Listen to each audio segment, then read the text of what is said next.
Hey guys, so someone asked if I'd go over the topology fundamentals, and so that's what we're going to do in this video. Now, I'm not going to completely exhaust the topic. We're going to go over some basics here, a little classroom session, then we'll move over to Blender and play around with some things. So let's just get started at the top left here. A dot in 3D space is going to be known as a vertex. I think we're all aware of that. If you connect two vertices together, you'll end up with an edge. Smallest face you can make is a triangle. It's going to be three edges, three verts with a single face. Next up is the quad, four edges, four verts, single face. Sometimes they look like diamonds, but they can also look like a triangle and they'll have an extra vertex on one of the edges. And that's going to behave just like any other quad. So, except that extra vertex usually does create a pole there. It's going to create what's called the end pole. We'll get to that in a second. So, the end gon is going to be a single face with five or more edges and vertices up to an infinite amount. These present themselves in all kinds of different ways. They could look like circles, triangles, squares, any other shape. You can make it look like a dolphin, and it'll all be an end-gon. Okay. Now, an end pole is a vertex that has three edges coming out of it. This one's extremely important to understand when you're getting into modeling because you're going to see this repeat a lot across your models, and you need to understand it. Well, we're going to play around with it in 3D, so we'll get over there and I'll explain it more. The E-pole, on the other hand, is going to be a vertex with five edges or more, up to an infinite amount coming out of a single vertex, right? So mesh resolution, density, kind of the same thing. You can think of like a plane that's subdivided once. That's low resolution, low density. If you subdivide it multiple times, you'll end up with a higher density mesh. Your model itself can have fluctuating densities throughout the model. It's better if you try to balance these things, but it's not always going to be possible in some situations. You actually don't want to do that when it comes to like optimizing models for games and things like that. So all mesh at the end of the day, or all faces at the end of the day, except for a triangle, will be triangulated underneath everything. You won't see the lines drawn. So, but if you have a face, an n-gon or a quad, you pull up one corner, you will actually see the triangulation take effect on that face. We're going to talk about that one more as well. Now, when you have edges, usually they naturally kind of have a flow to them. And if you take that edge flow and you wrap it around your model, it'll end up creating a loop basically. So edge flows are like the best way you can control your mesh, generally speaking, when you're working with 3D models. So we're gonna play around with all of this, but we gotta go to Blender to do it. So this scene here, all we're gonna be doing is kind of breaking down a few things, some of the stuff I just talked about.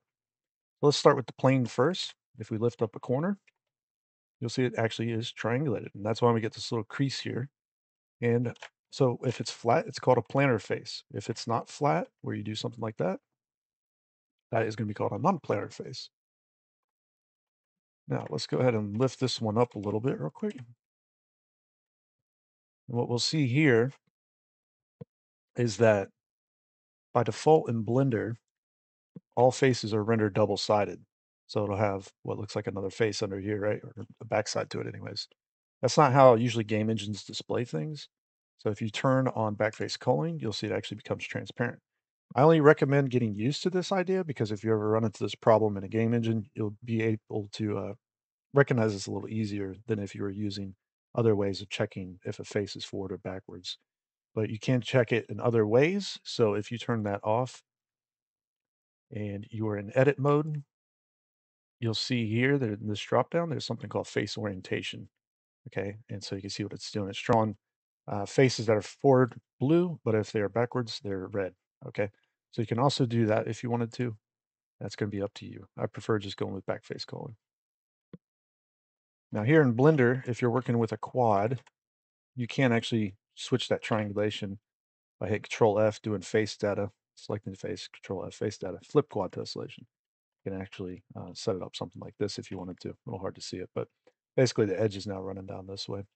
So that's something to keep in mind as well. And of course, faces do have what's called a normal. If you're in edit mode, you can turn on the face normal here and make it bigger if needed. And so it does have a direction to it. So when you hit Alt N and you flip it, that's going to reverse it basically, right? So that's what's going on there. Now, you don't just have normals on faces, you have normals on vertices as well. I'll flip that back. So when you're working on a mesh and you extrude another piece out here, it always has this normal data for every face. So here's the trick about this. You can actually use this to control your transforms. So you can use normal up here. So if you're using like the move tool, you'll see it actually goes up and down on that normal. So normally when you do like an extrude, it goes out on that little blue line. That's what it's actually doing. It's following the normal there. So when you select two faces and you extrude, it goes on the combined normal between the two. If you ever don't want that behavior, you can switch to an active element. You can shift double click on something and you'll use that one instead, even if you have both of them selected. Okay. So that's just a good piece of transform information there that might help you out when you're modeling. All right, let me delete that. Let's turn off the normals. All right, so let's go ahead and check out the end pole and the E pole real quick. So if you had a triangle or a five-sided n-gon and you subdivide these one times, they're going to actually create the end pole here. We're going to create the E pole here. And these are surrounded by quads, so just pay attention to that as well. There's three quads here. And there's going to be five on this particular shape, right?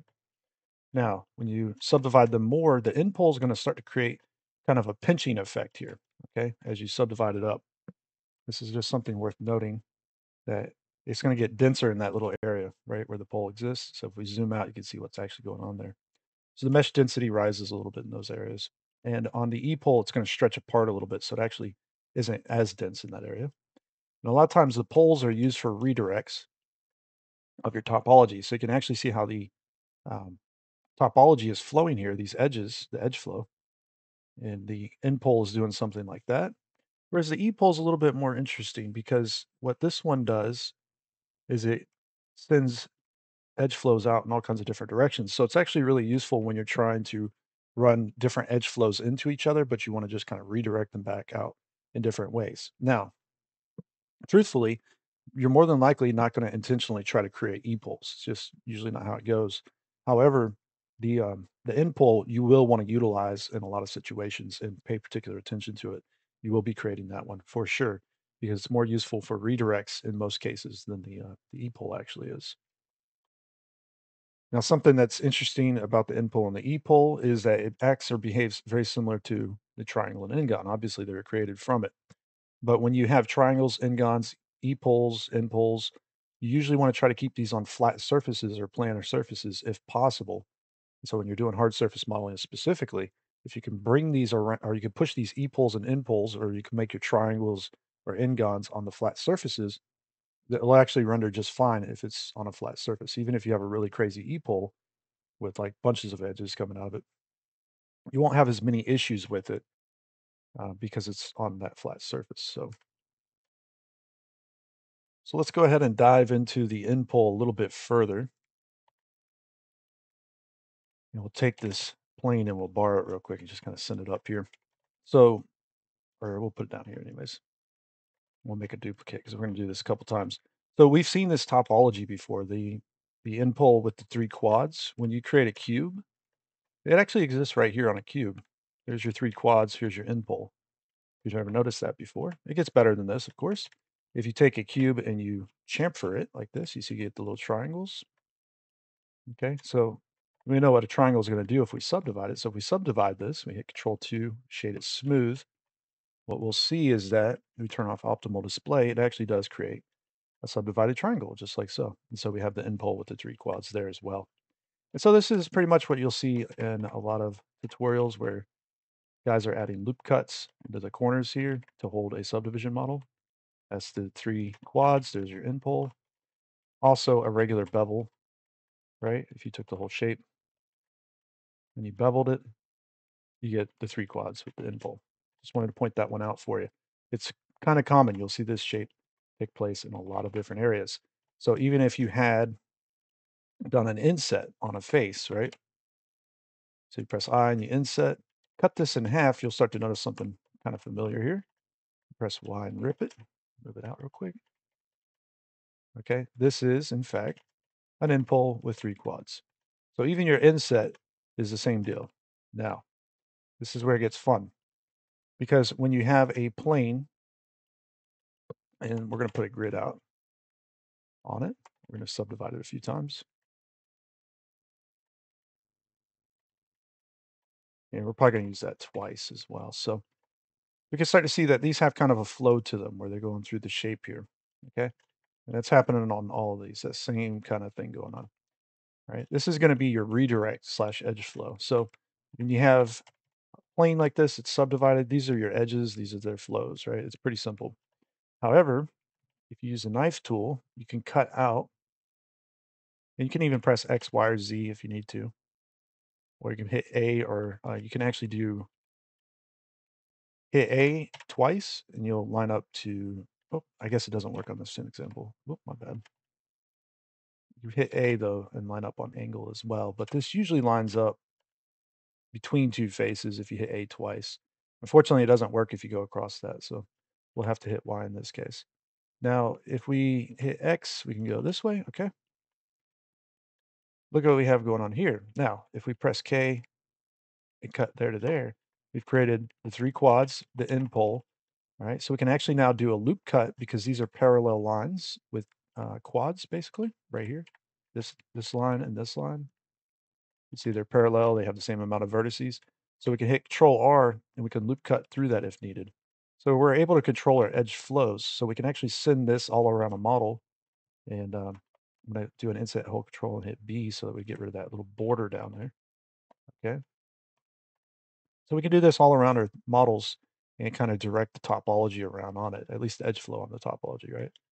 So in reality, topology is just the relationship between the different edges and vertices and whatnot, and that's all really it is. It's kind of arbitrary in nature, where you can have good topology, you can have bad topology, but if something works, it works at the same time. So when you're doing like meshes that you want to bake high poly to low poly, it doesn't really matter if it's a perfectly clean quad mesh if it's not deforming. You're just baking it. Like you could use triangles, n-gons, and it can be relatively messy. You can have um, quite amazingly bad topology, um, and still use it. But you can see we can control that edge flow, which is nice. And we're going to go ahead and do an inset real quick. So when we inset something, it's doing the same thing, right? Like we have our quarter inset here, but it does it 4 times, so it loops back around on itself. And so that's just a loop. You can have a loop anywhere in your model as long as it comes back to itself. So you can push that in and subdivide that. There you go. We have something like this going on in this area now. All right. Now, a lot of those topology guides you see online or in some YouTube videos even, they get kind of confusing because they're talking about all these cool techniques of doing reductions. So a lot of times you use end poles for reduction as well.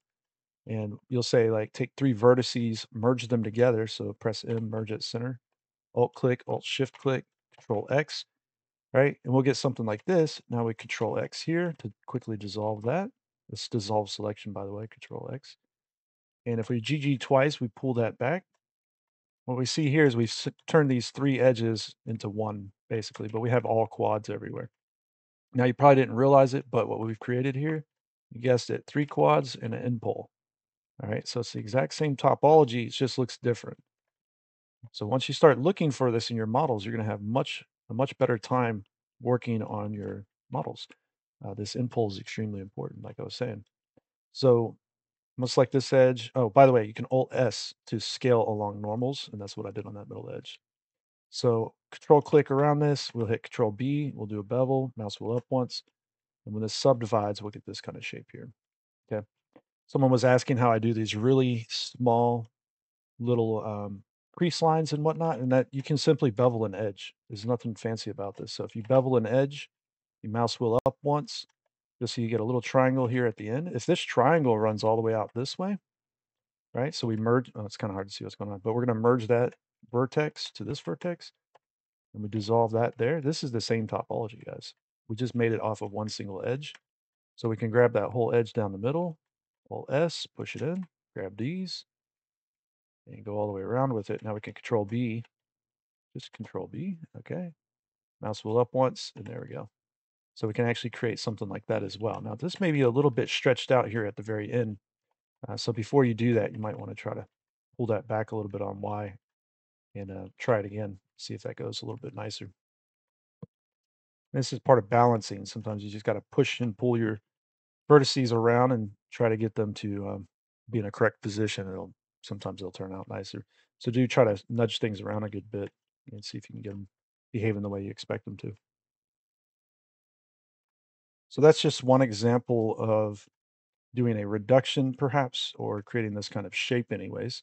But what we can also try is 3 to 1. So a lot of guys do this one. They'll press GG twice. They'll pull this back and turn off subdivision in edit mode. They'll take these two vertices, hit J and join them. Now these ones right here, we can control X and dissolve. So we can Alt Shift click these and control X them. And what we'll see here is this is now being reduced from the 3 faces to 1 face, right? And so when you do that reduction there, it seems like it's really fancy how we went about doing it, but it's really not anything fancy. Put a loop cut down the middle, you'll realize these are 2/4 insets. So basically, we've created half of an inset. And so we can do these kinds of things though as we're working on our models. It's just different ways of approaching creating that same topology over and over and over again, basically. So we can have better control over a mesh entirely. Okay. As we work through our projects, anyways. So here we can see we got a plane. Now, as I was saying, you can use triangles and n-gons on planes, and if, as long as they're flat, they work out really well. And that's what's going on here. So if you ever want to just go crazy and take a knife tool and cut in a big shape or do some kind of weird cut like this, perhaps, maybe you want to bevel a vertex, you can hit Control Shift B, mouse wheel up a couple times. You can do things like this, guys. You can see if we bevel that vertex, we get a bunch of nonsense over here. We're going to play with that here in a second. Control Shift B again.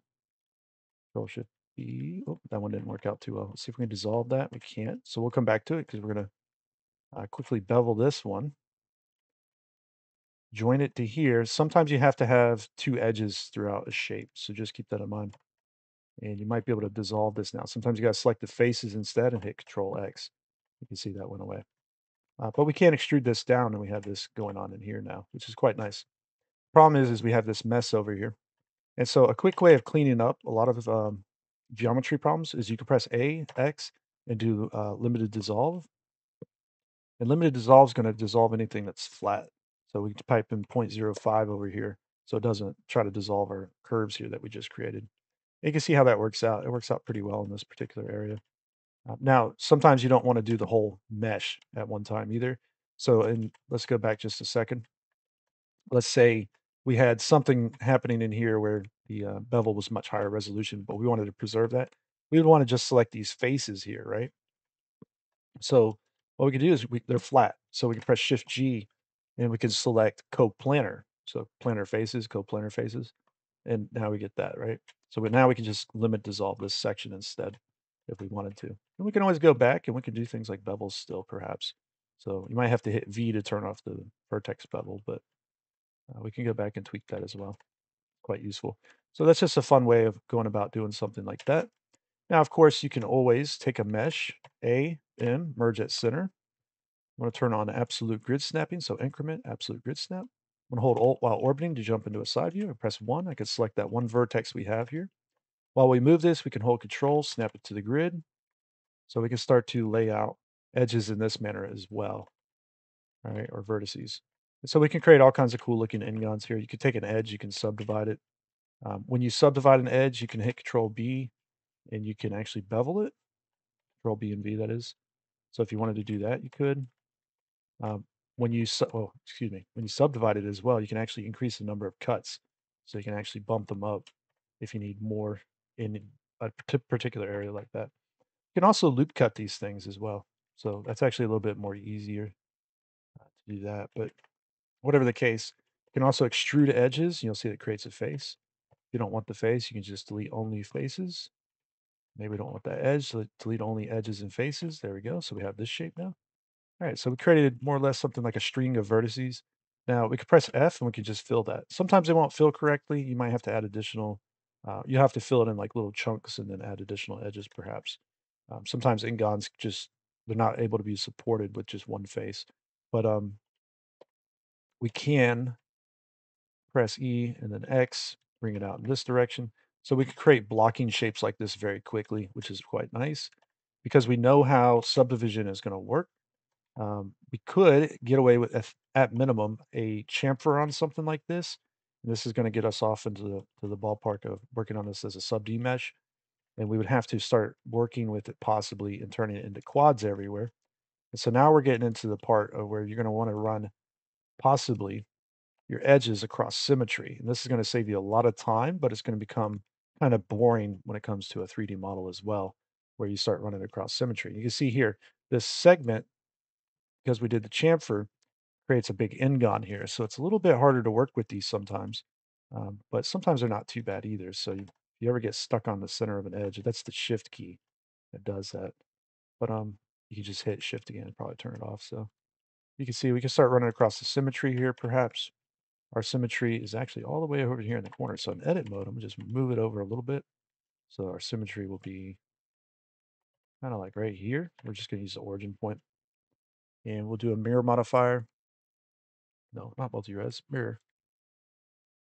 We're gonna bisect it, and it'll do a number like this.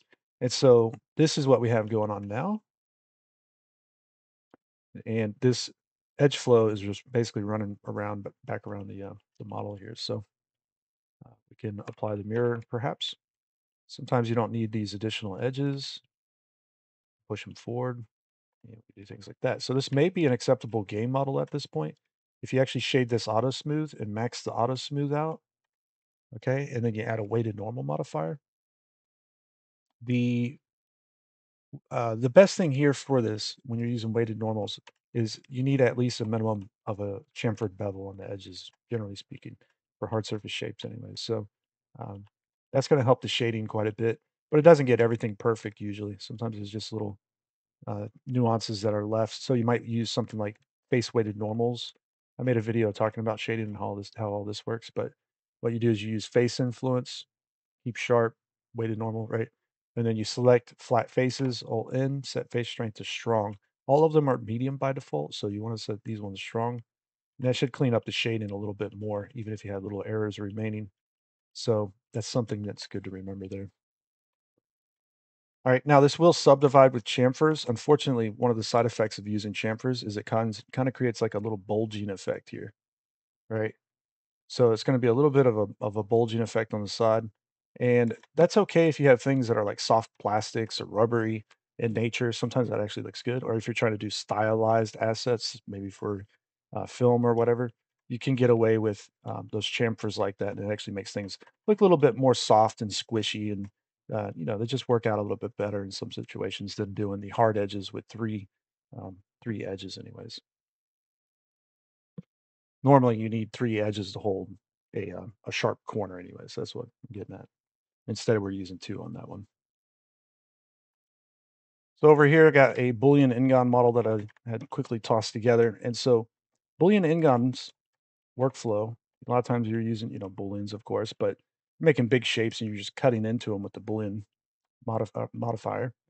Now you can use Bool tools or box cutter add-ons like those. Bool tools comes with Blender. Box cutter, you gotta buy, it's a purchase add-on. So, but you can see how this is behaving. We got these big end guns here. Sometimes you have to support these things to keep the shading good, and you might have to add additional loop cuts here or there across the model, or just knife cuts even, because the edge flows here tend to die off quite a lot. You don't have like a continuous loop going around the whole model always, and so that's what you're going to end up running into with this workflow.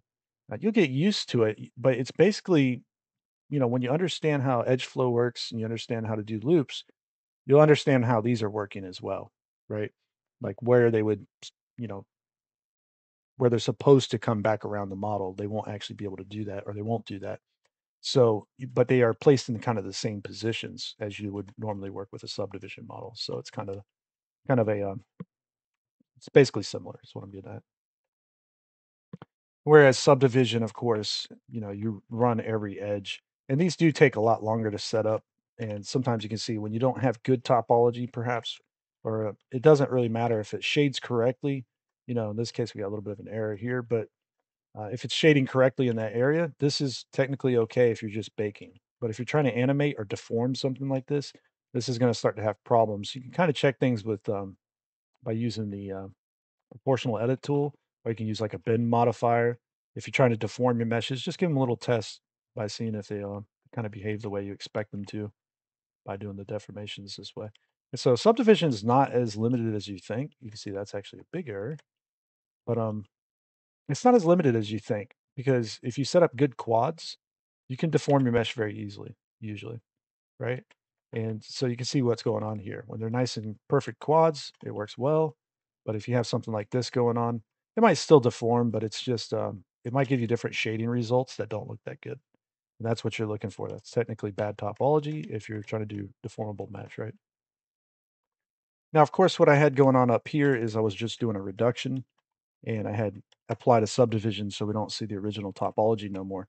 But you can see here that we have the quads with the end poles. So this was basically doing an inset in this area or a 3-to-1 reduction. So you can see how that can kind of geek up your topology across the whole model possibly.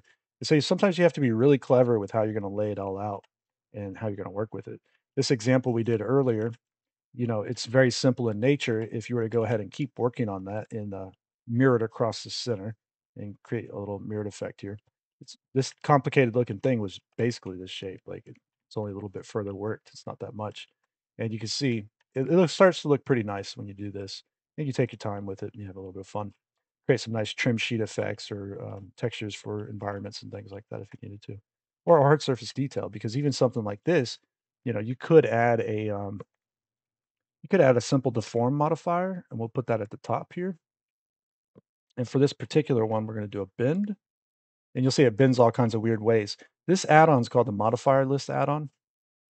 You can create an empty with it real quick, and it references the empty here. So all I have to do is pull this off to the side, perhaps, and hold control and snap it real quick. You can actually snap it to the vertex, maybe right here.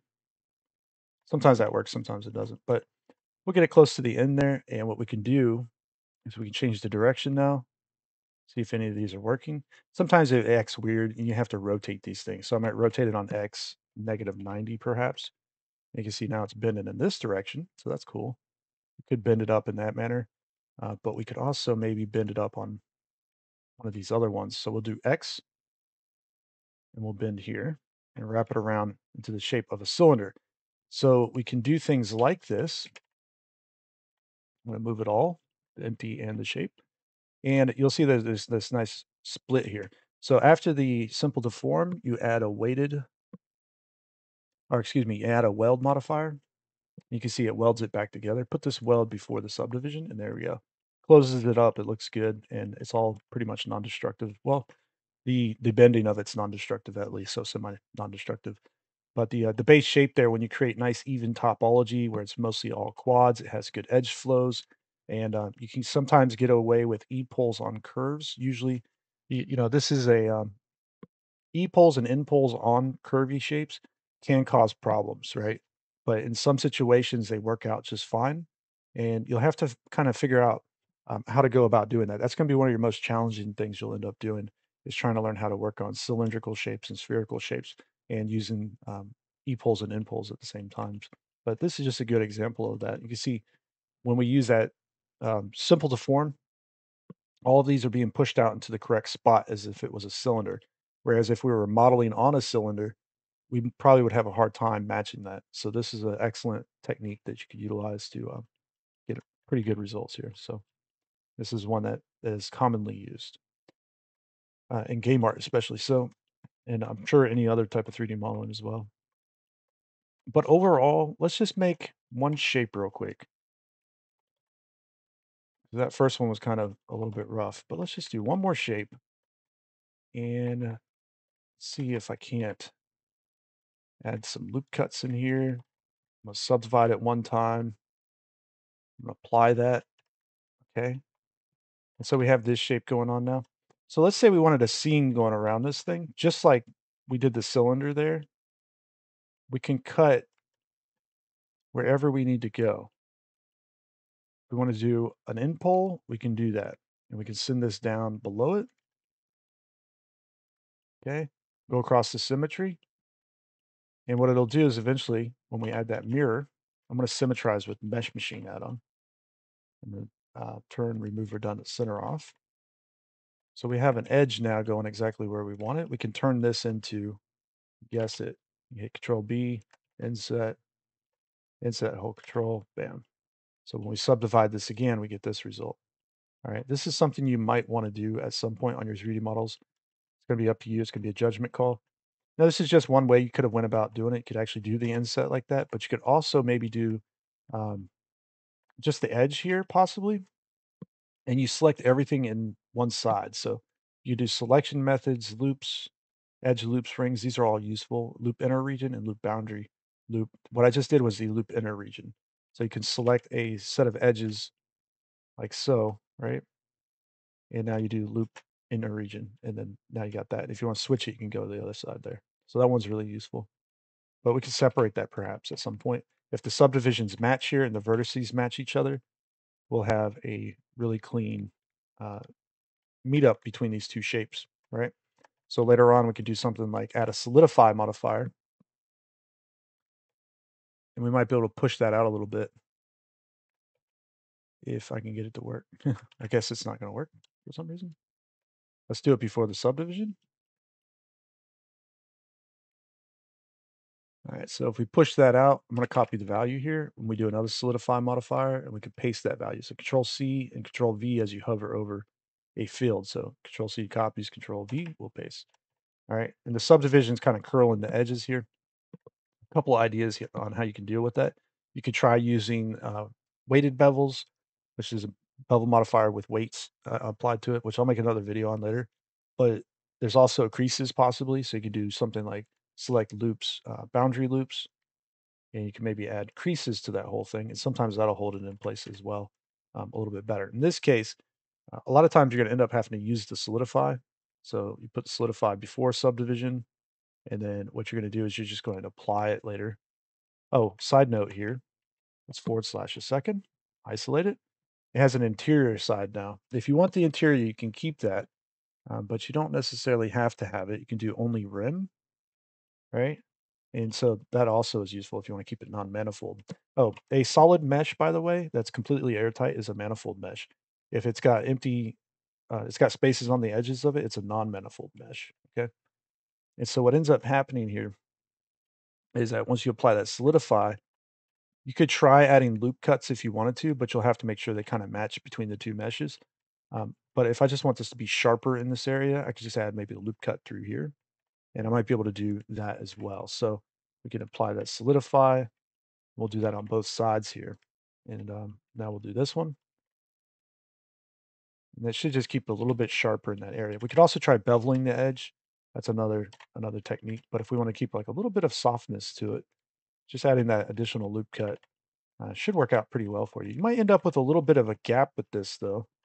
Sometimes that does occur. You might have to shift things around just ever so slightly to get that to go away. But you see, it's not too bad right now. So I think we can work with that one.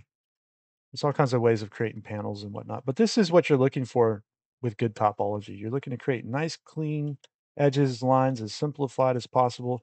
It's not always going to be possible, but the better the better you're at doing this kind of work like this is going to be better for like your topology is going to be better overall, generally speaking.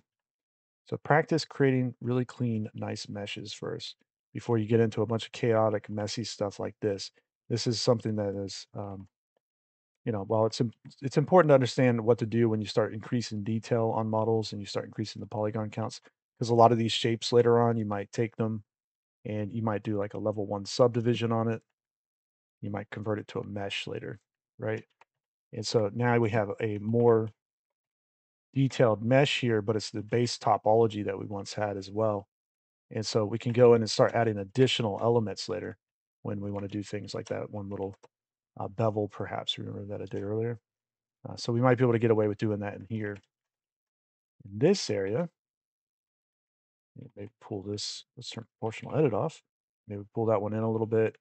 We'll merge these two right here. And pull that one in a little bit and then merge them. So loop cut, Alt S, select more, Control number pad plus to select more. Now I'm doing the boundary loop, which I have hotkeyed, but select loops boundary loop. And we can do a bevel here as well. Okay, and so when that subdivides again, now we can start adding additional details like this all day long. Not a big deal. As you go up in resolution, of course, when you want to hold certain shapes, you're going to need to make sure you have the topology to support that as well. So if you wanted to do like a push in here, you really need to have two additional edges at minimum on the inside here and two on this axis as well. Because if we start to do an inset, when we inset again and hold control, push that in, you'll see that these are going to round here. And if you don't want these types of edges rounding out, a lot of times you're going to have to take these other edges and slam them over like this. And so what ends up happening is you can tighten that bevel up basically. Now it will shift the topology a little bit, so it's technically getting a little bit flattened here now because of such a dramatic shift. So you want to do these at the right resolutions, the right density, so that way you can utilize these kinds of edges to tighten up corners perhaps. And you want to make sure you push this in at the right density as well. Now our base mesh, our base geometry there, right, is going to dictate our edge flows for the most part. So if we don't want to do spend a bunch of but we don't want to spend a bunch of time cleaning up edge flows later on. We get them right from the start. We won't have as many problems. We'll be able to go through and do the additional edits that we need to do, so we can start creating some really complicated looking stuff out of those base meshes, even if it's not really all that complicated because it's just some more push-ins and whatnot.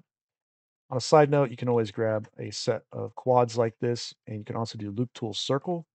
You could turn off flatten, and a lot of times that'll try to preserve the shape here. It doesn't always get it right. And we can inset, inset, hold control, inset again. We can also do things like that possibly. Okay. That's just with the vanilla Blender tools, but you can see it delivers a pretty reasonable result there. It's not a big deal. What I personally like to do though is I use the machine tools add-on and I'll turn on surface slide. Okay, this is like a temporary shrink wrap modifier. So then I can just go ahead and do loop tools in circle and even flatten it. It wouldn't matter because it's shrink wrapping basically. And so if I do an inset or something like that, I can always add another circle to it. I can keep working this. I can rotate it and move it around and do all kinds of fun stuff here. Now it may distort the mesh a little bit, but you'll see here once I turn that surface slide back off, okay, and I inset that, hold control, inset again, we'll get a subdivision like so. And for the most part, this delivers a pretty reasonable result as well, especially if you need to shift things around a little bit, perhaps. So do check out the Machine Tools add-on. Surface Slide is on the Modes pie. I have it shortcutted to my quick favorites, but it's on the Modes pie. So when you're in edit mode, you hit the tab key, you'll have the Modes pie, and as long as you turn it on in the preferences of the add-on, and you'll find Surface Slide on that Modes pie in edit mode. So you're in edit mode, hit the tab key, it'll be there. Basically what I was getting at. Anyway, so that's topology in a nutshell. It's really, like I said, it's not going to be a fully exhaustive video. We're not going to jump into every aspect of it, but it's really the balance and the relationship of your geometry. To create a nice clean geometry is ideal. Creating nice clean subdivision models is a good way to practice that. But also, it comes into play with Boolean Ngon as well, right? And you see this just has different rules for that topology compared to subdivision, perhaps to some degree. They're very relatable though. And so as you go through all these little practice exercises, or you take careful note of the in poles and the e poles, all that fun stuff, this will make more and more sense as you work with your topology, and it'll actually become kind of easy to deal with after a little while. So one last thing I want to mention, the e-pole. A lot of times it's used in what's called saddles, or where, like I was saying, that the geometry wants to kind of all flow together into a certain specific shape. So a lot of times this happens on like the chest of a character near the armpit. And so you can see here, the e-pole here on this kind of curve also works out pretty well. But if this was a hard surface shape, on the other hand, you might want to do your bevel and do a number like that, right? So that way it pushes that e-pole a little bit further away. You can see when it subdivides now, or the optimal display here, you can see it pushes that e-pole back away from that edge a little bit. So that's a good thing to recognize as well. One last thing I kind of skipped over. I'm going to talk about bevel shape. So when you're working on a model, and it's a hard surface model in particular, you can do bevels like this, right? And subdivide them, and you'll get that nice smooth curve there. That's fine, but you can also do bevels with a shape of one. This is going to be known as a Korean bevel. And so this is going to be better if you want to keep your edges a little bit crispier, right? So it's just keep them a little bit tighter in a sense, and it'll look better on hard surface shapes, generally speaking. So if you want to go with that, you can, in fact, use it in that manner.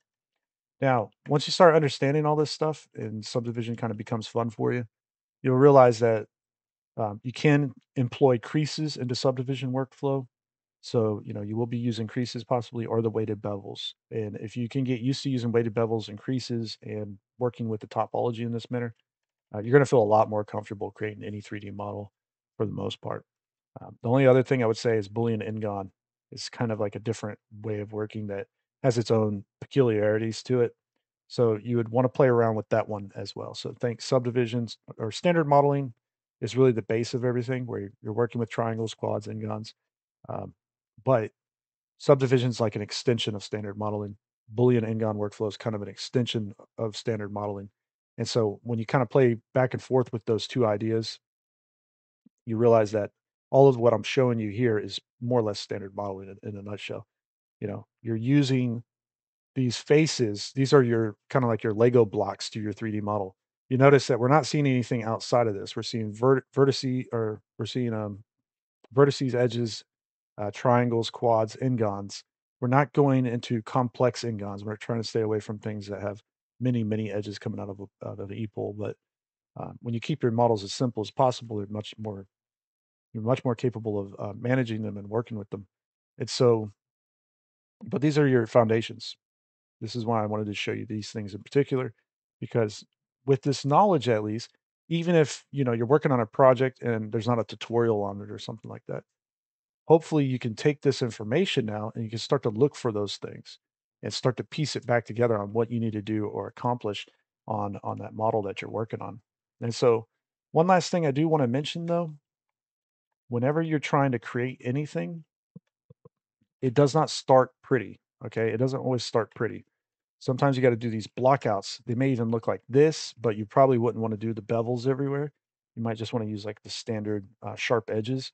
And you could convert this to a subdivision later on much easier that way. So it might start with like booleans and boolean n-gons, and then you might have triangles and all kinds of other fun stuff going on. But when you're working your models, don't pay attention to what you have sometimes. Like, don't focus so much on what you have. Focus on what it is you want to create. If I want a shape through here, and I'm in the blockout phase, I'm just going to create exactly the geometry I want, even if it's a little sloppy. And I'm just going to make that happen. Okay. And then I'll figure out how to do a subdivision on it later. So if I needed this pushed in here for whatever reason, I might push that in. And you might have to rebuild the model from scratch. You might be able to work the one you have into the subdivision model that you need. So just keep that in mind. You might be doing this. Let me shade it auto smooth, kind of sharpen those edges real quick, hopefully. Nope, that didn't work. Anyways, we're going to ignore the shading for just a second. But we can start to see some areas where we can start to maybe like combine things. So if I press J through there and J through there, you might end up with something like that. Okay. And we'll see this edge here. Maybe this one needs to run around in this area. I don't know why I'm having such an issue on this one, but it wasn't cutting for some reason. All right. So maybe we need to run that one around a little bit. This can join here. And this can join here. This is going to get harder if you start doing like weird glancing angles that go across the model. But for the most part, it doesn't get too much more difficult. I'm gonna press A, M, and merge by distance. I think we got a couple of vertices hanging out in here somewhere. Should be able to inset, but that's not working there. So I'm going to dissolve that real quick and inset again. So you can dissolve an edge if something's not working or add an edge if needed. And then you can add that edge back if that also makes sense. Okay. So when this subdivides now, turn it back on. We're doing level 2s, I think, or level 3s. Okay. So if we don't mind it being soft like that, we can leave that perhaps, but we can always go back through the shape and try to do maybe like a bevel here. And so we're using that shape of 1, so it's going to be a little bit sharper. All right. And then other times when you're really trying to hold these edges, you might have to bevel them, or you can use creases sometimes. But you'll see here, we're going to get kind of a very different thing going on here. We're going to have to increase the resolution to support some of this geometry. And so when you're working on curvy shapes, this can oftentimes lead to like little flat areas. Okay, so you want to watch out for that. But you can see we have to work these kind of in this manner where we go out in the edge from the edge here like this. There's a lot of little tricks along the way on how you approach certain types of corners and stuff like that, which I won't be able to cover in this video entirely. But these little tricks, when you're watching other tutorials now, you'll start seeing what they're doing and how they're working that mesh. And you can see little things like this. We can merge these back to here. looking GG twice out, GG twice out. This can be a quad. So you're looking for little ways to work your mesh like this. All right. And so now we're starting to work this little front section out, and it's starting to look a lot better than it once did. And unfortunately, we would have to go through and maybe do the other ones as well. Sometimes we got things we don't actually need, like we probably don't need that one. We can get rid of that. And so there we go. So we can work this into quads as needed, basically. And just for the heck of it, I know we were going to end the video some time ago. Now we'll just keep going though. Let's just do a triangle real quick. I just want to talk about it. When you are working a mesh, you want to create a triangle. You want to subdivide something like this. And there's a couple things that may or may not need to occur, but a lot of times it's simpler than you probably thought. If we were to bevel this whole area real quick, you'll see kind of the topology that you need. Okay. It's not as crazy as you probably thought it was. So we have more or less, we have 4 quads here. So kind of see what's going on here. 1, 2, 3, and 4. All right. So, and then this is 1, 2, 3, and 4. So we get this kind of subdivision going on in a nutshell. Now, the reason it's split apart like that is because these need the additional edges going out as well. You have to support that topology.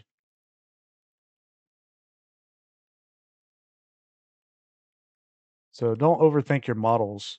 They're really a lot simpler than you probably thought they were. It's just like, oh, I added a bevel. Okay, that's great. Nothing complicated about that. This one here, I'm going to run through the shape all the way to the other side. Okay. And this bottom one here, I guess I didn't select the edge or something. I don't know what I did exactly. We're going to have to run back through here to this side,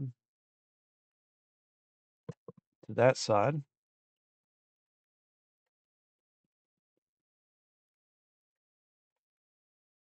And we can see we worked that out as well. Let's say we needed more density in this middle section here. And this is what I really wanted to show you the most. How do you subdivide a triangle, right? Well, we saw how it worked when we subdivided it with level 1 subdivision. So it has a pole at the middle. So whenever you run into a triangle and you're trying to figure out like, well, what do I do with this shape? Like, how do I work this thing? It's not as complicated as you probably thought. It's the same as when it subdivides. You put the dot in the middle, the vertex, send this out in that direction, and you send this out in that direction. Now you got your 3 quads and your end pole, right? And that's it. That's how you do those kinds of shapes like that. Except this one, I guess I cut right there by accident. So get rid of that one. All right, so that subdivides now, no problems. It's very sharp still, so hopefully you learned a lot in this video and you enjoyed it. Hope it answers a lot of questions for you guys that are struggling with topology and creating geometry. That's really the goal of it. Just kind of open up your mind to the idea of these fundamental building blocks, if you would, of your 3D models. And so now when you're looking at your models, you don't feel so lost and confused about what's actually happening with it. So if you did like the video and you enjoyed it, leave a like, subscribe to the channel, comment below what you thought about this one, and I'll see if maybe I'll do some more in the future like this, perhaps. All right.